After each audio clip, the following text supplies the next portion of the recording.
Friends, greetings. Friends, once again, greetings. Today, I am going to take you around for a discussion that is very, very important. Not only important, very, very relevant also. The way Indian economy and society are placed, the kind of situation they are in, if it goes on again or around for some more time like this, there will be a situation where finding solutions to the problem that we are facing today may become impossible, if not, difficult, if not impossible. Very, very difficult, if not impossible. Last 3, 4 years or 5 years have been very, very crucial. One after another, some developments took place. And those developments have created a situation now where the Indian economy and society are feeling more and more helpless. They are getting driven, or they are getting directed towards a situation where the survivability or the ability to survive is becoming more and more remote, or becoming remote. After demonetization in 2016 November, then GST in July 2017, and a coronavirus and related lockdown in February or March 2020, whatever you call it. All these combined together have created a situation where perhaps we should be forced to think if India is going to survive, or if India is now forced to be alive or survive on remnants or leftovers. Remnants or leftovers? When we cook food, our food in utensils, and we start eating, or we eat them. After eating, after everything is finished, something is left in the utensil.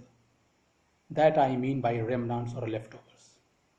And the way Indian society or Indian economy are placed today, we are, or rather I am forced to feel that it is nearing a situation, or it is creating, or it is completing a situation, it is touching a situation where the Indian society, the people, the individuals, the families, they may have to be forced to be alive or survive on remnants or leftovers.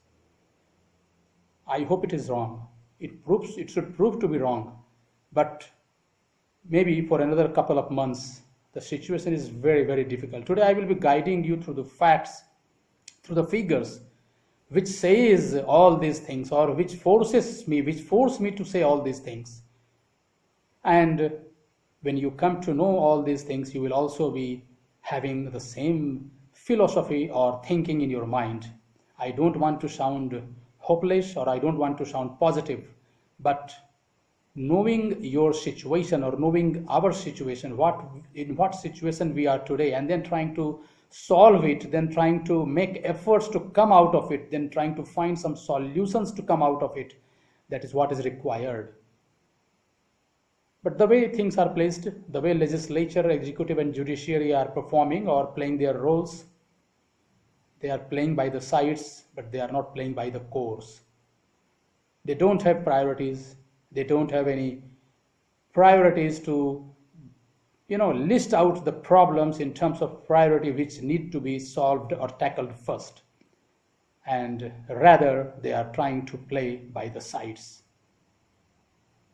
Unfortunate, but we are in a catch-22 situation. So let me guide you through this discussion today. I hope you enjoy the discussion today. And at the same time, let me request you all, each one of you, to not only like and share it, subscribe it, but share also, for the benefit of, or for the information of everyone concerned.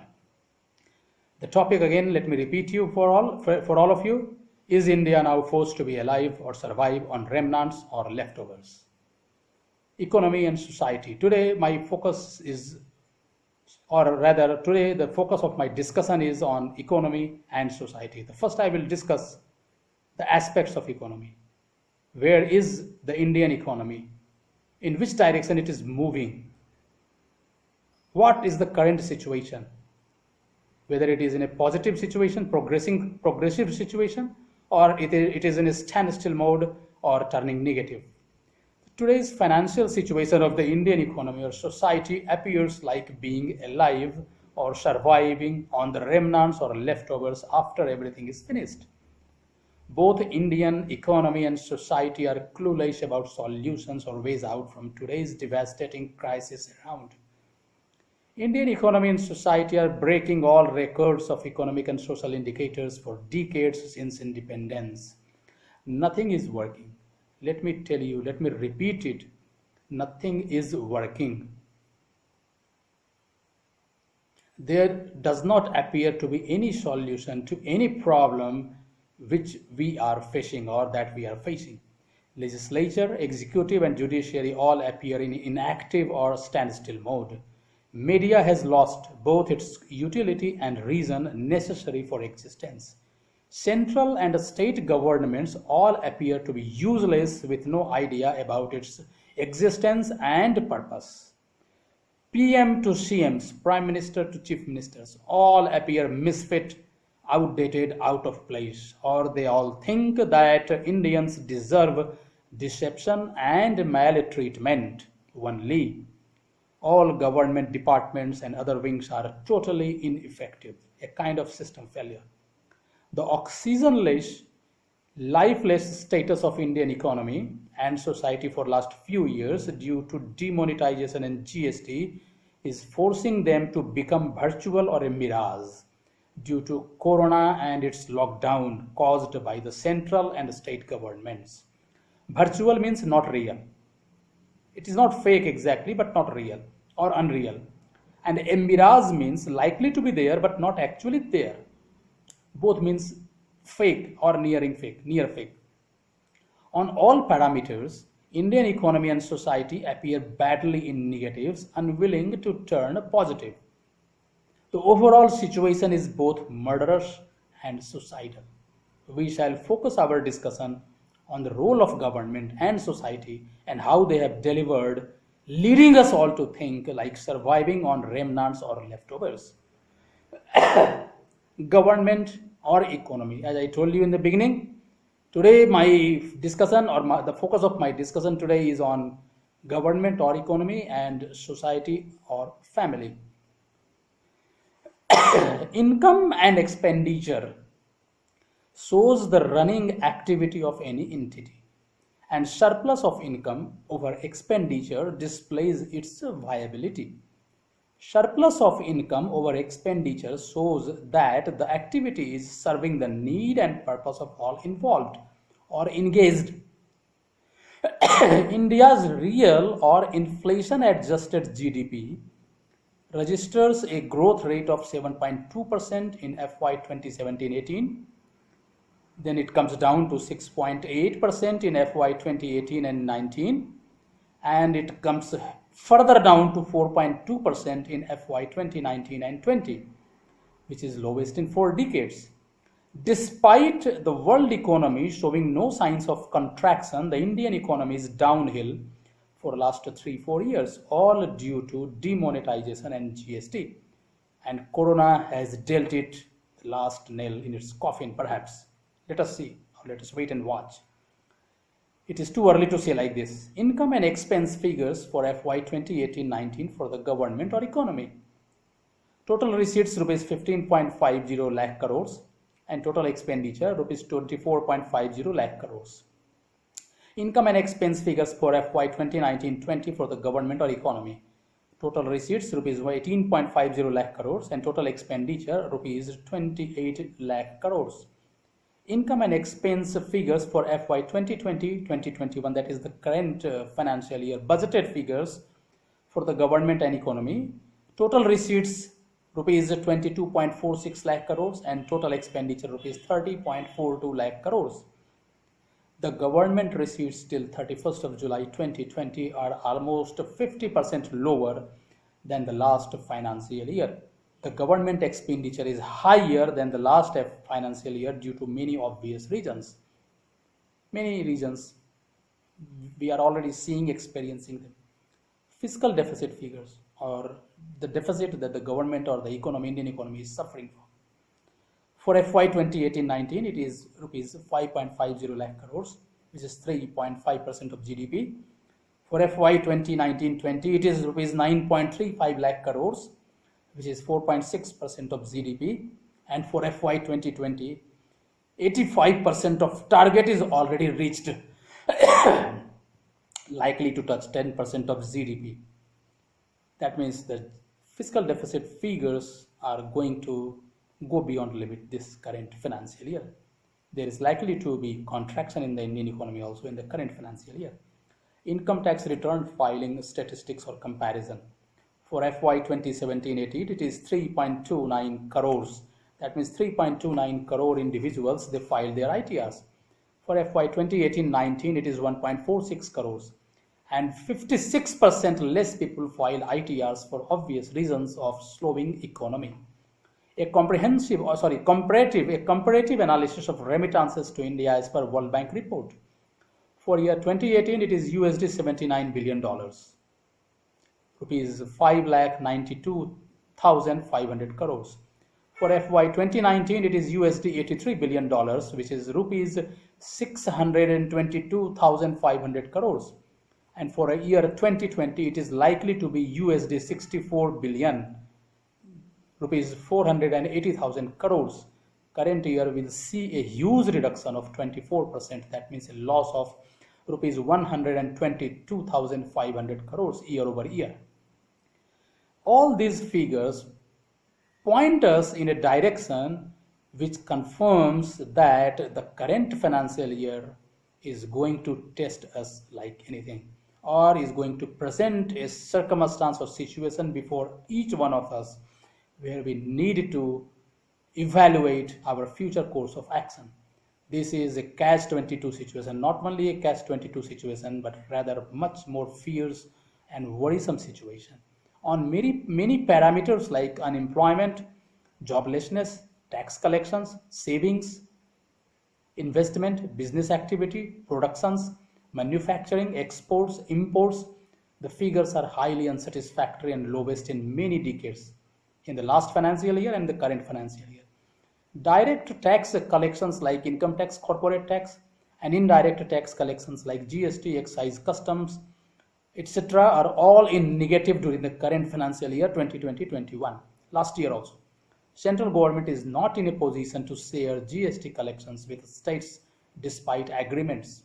All economic sectors like agriculture, services, manufacturing, tourism, real estate, transportation, power, aviation, infrastructure, etc., and indicators like index of industrial production, etc., involving core sectors are showing decades-old downfall or contraction.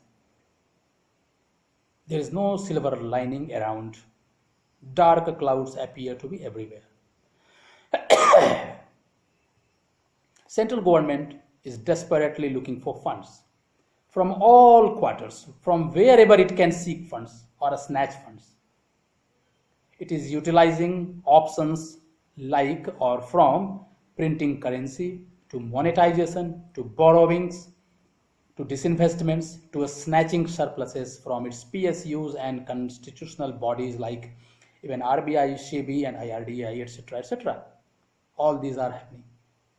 Crores and crores of rupees are being taken from these bodies.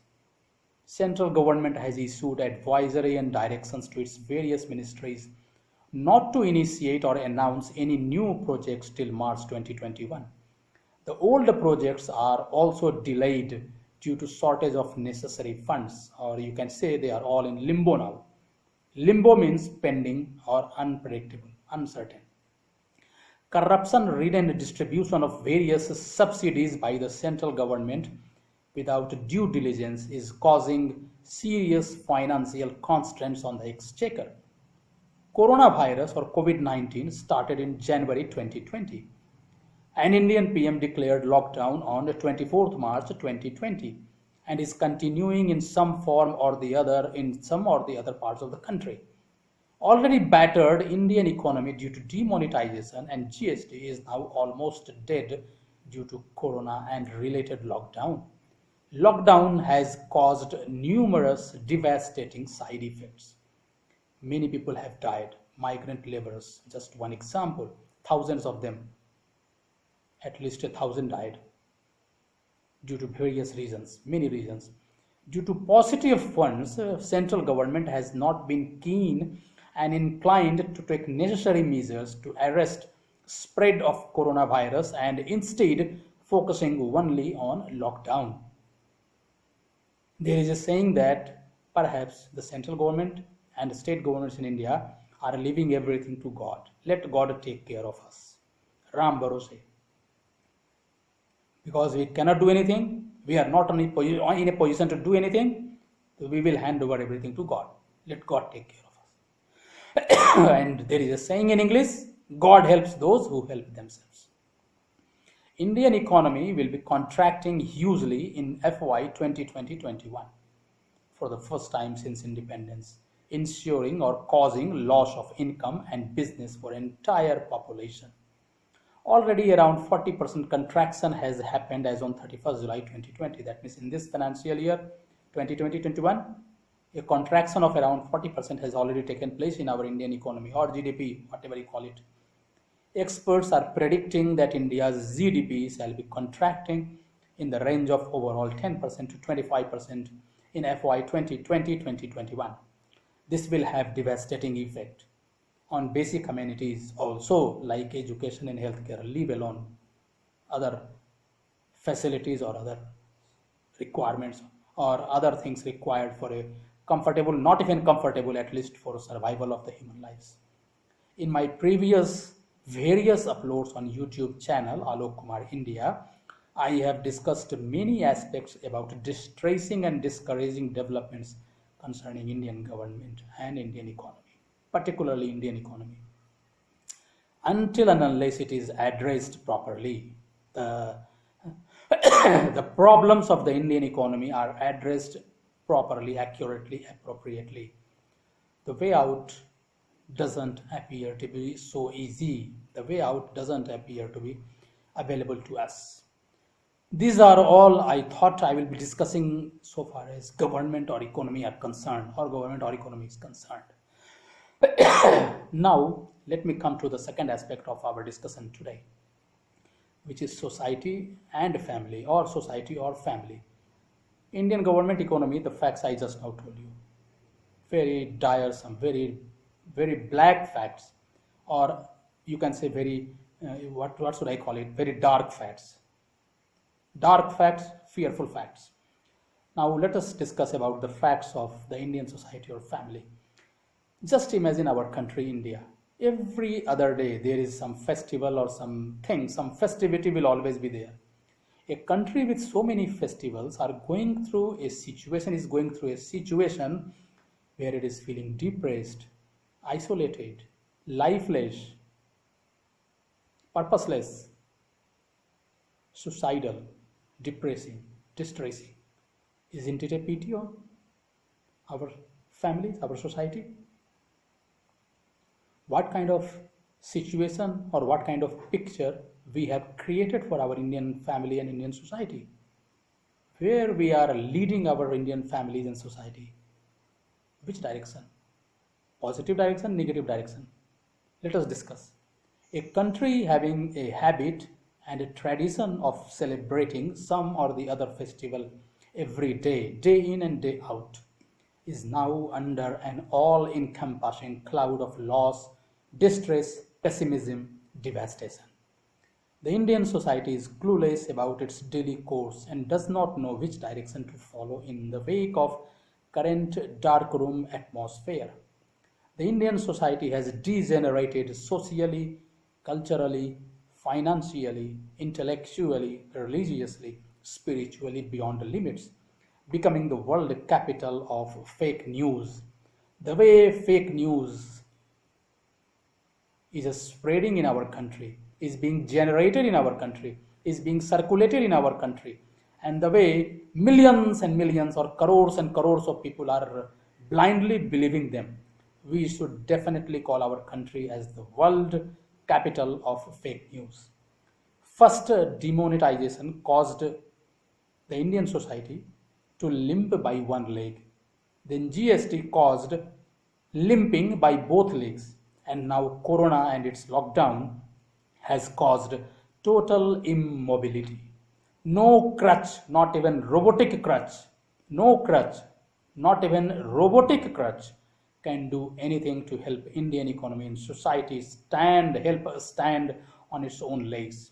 Less said is better, but if it continues for some more time, then it will lose its unique centuries old feature of being victorious against any dark, destructive, and pessimistic situation. As I told you in the earlier points also, perhaps the agencies who need to take decision for our country are leaving everything to God. Money is important, if not everything. And Indian economy is in such a situation that individuals and families are suffering from unemployment and joblessness, loss of business and income, loss of savings and investment, resulting into total loss for the Indian GDP. More and more people will turn pauper and poorer, not knowing what, where, when, how to do. They will not have any clue what to do, where to do, how to do, when to do. This kind of situation is going to be there maybe sooner than later. Every day, businesses and corporate establishments are closing in numbers across the country, whichever state you talk about. National capital, metro cities, tier 2, tier 3, or even remote villages also. Individuals are turning inactive and unengaged with no engagement. Families are turning penniless, unable to pay tuition fees and other daily necessary expenses. Starting from the talk of $5 trillion economy, the Indian government is now talking about providing 5 kilogram grains or rice or wheat or whatever you call it to 100 crore individuals or whatever. What a situation. What a fall. From the frying pan into the fire. $5 trillion economy by 2023, and now 5 kilograms of grains to 100 crore individuals. Not only Indian central and state governments are becoming penniless, looking desperately for funds from any source through any means, good or bad. Rather, the Indian families and society also, they are finding themselves in the same kind of situation. They are being encouraged by the government, Indian government, to apply or take loans here and there, whatever way possible, just to have some money so that they can lead their lives. No money, no life, no leading lives. In another 4 to 6 months, the governments will find it extremely difficult, if not possible, to run the show. As the Indian government is exploring various options to raise funds, it is also encouraging or making individuals and families penniless by its blunderous decisions and suggesting new ways, innovative ways to avail loans or credits like PPF or EPF loans, gold loans, mutual fund payments, encashments, term deposit loans, mortgage loans, etc., etc., etc. Because income is not happening, not coming forward. There is no income, there is no business, there is no employment, there is joblessness everywhere. Now, it is coming in the news that from the PPF or EPF loans itself, more than 140 crore individuals, 1.4 crore individuals have already encashed 130,000 crores as loans. In gold loans alone, 100,000 crores of gold loans have been encashed in last 5-6 months. Mutual fund encashments also have happened around 30,000 crores. Likewise for others also. Just imagine what kind of situation. India is now another, what should I say, achievement in its feather, I don't know, or whether India should be proud of it, I'm not sure. India is now joint third in number of cases and number of deaths reported pertaining to coronavirus. USA, Brazil and India. USA, Brazil and India are top 3 countries, and top leaders of these countries are best friends. Birds of the same feather flock together. There is a saying in the English. Birds of the same feather flock together. USA president, Brazilian president, and Indian prime minister all are displaying, perhaps displaying their true merit and worth by not tackling coronavirus or addressing coronavirus and its lockdown the way they should have been doing. They are believing more in talk shops, being talk shops, talking lies, presenting not presenting facts, presenting fictions, or changing the goalpost, sometimes here, sometimes there. And this way they are trying to tackle, perhaps, or these three people or these three leaders of the respective countries are trying to tackle or handle or address coronavirus and its lockdown. But the loser will be the Indian public, Indian families, Indian society, and Indian government or Indian economy. And the kind of pit or the kind of depth it will create in the Indian economy or society or GDP or whatever you call it, it will be very, very difficult. It will be a strenuous Herculean task to fill it. India is now perhaps surely forced to be alive or survive on remnants or leftovers after everything is finished. Perhaps thanks to its legislature, executive, and judiciary. Friends, I hope you enjoyed the discussion today. Today I am in a somber mood because of the facts that are coming forward. It should hound us. It should force us to think and be active in some way or the other so that the positives take place, negatives disappear. Silver linings should come out. But as there is a saying that there is nothing will happen unless you are active or you are trying for something to happen. All on its own, nothing is going to happen. Friends, please share, like, subscribe to my channel and like and share the discussion that I did you today. Once again, thank you friends, and have a very good future ahead, each one of you. Thank you friends.